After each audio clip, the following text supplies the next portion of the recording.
9 choses à connaître sur les mérites de l'invocation à Allah. En effet, invoquer Allah se veut être la base de l'adoration d'Allah en islam. Sans faire d'invocation à Allah, notre foi s'affaiblit, car nous perdons une composante primordiale. Et cette composante est l'âme de cette adoration et la source de sa force. Nous nous orientons vers Allah pour l'invoquer du fait de notre forte certitude en son pouvoir, sa justice et sa miséricorde absolue et infinie.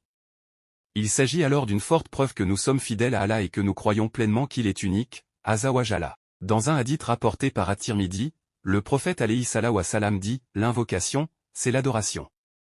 On comprend donc pourquoi cela prend tout son sens. 1. Invocation pour demander de l'aide à Allah. L'action consistant à invoquer Allah nous apporte des mérites dans ce bas monde et dans l'au-delà. 2. Se rapprocher d'Allah et ressentir sa réponse bénie à nos invocations.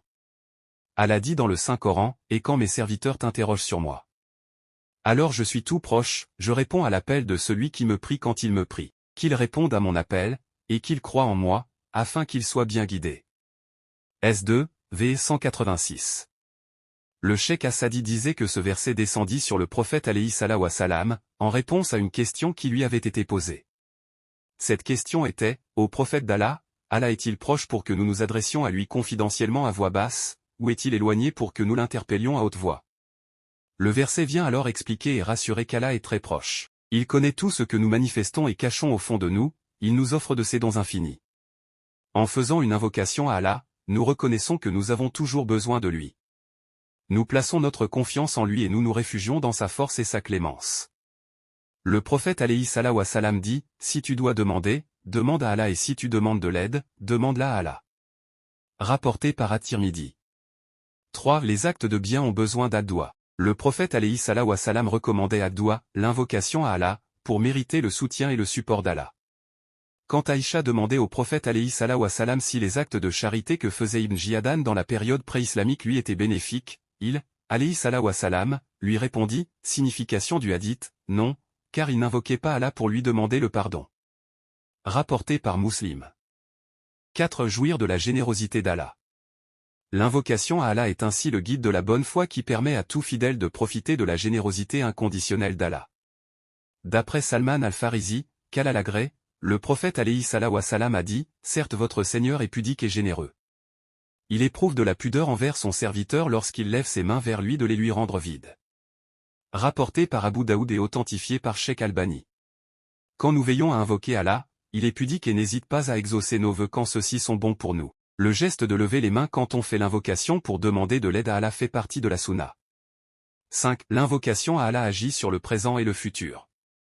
L'invocation est habile à repousser le destin de l'épreuve.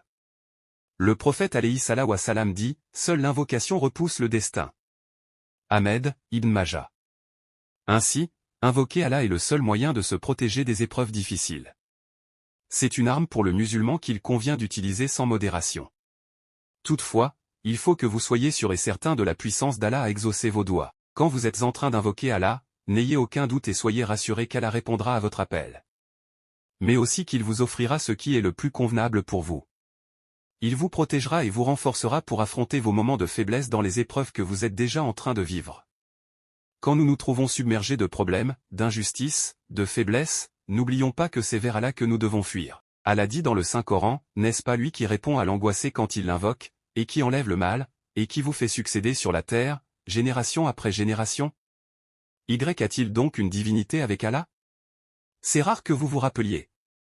S27, V.62. Allah ne cesse de nous rappeler qu'il est le seul à invoquer.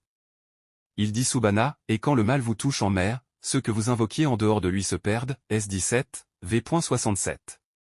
Et il dit Subhana, et tout ce que vous avez comme bienfait provient d'Allah. Puis quand le malheur vous touche, c'est lui que vous implorez à haute voix, S16, V53.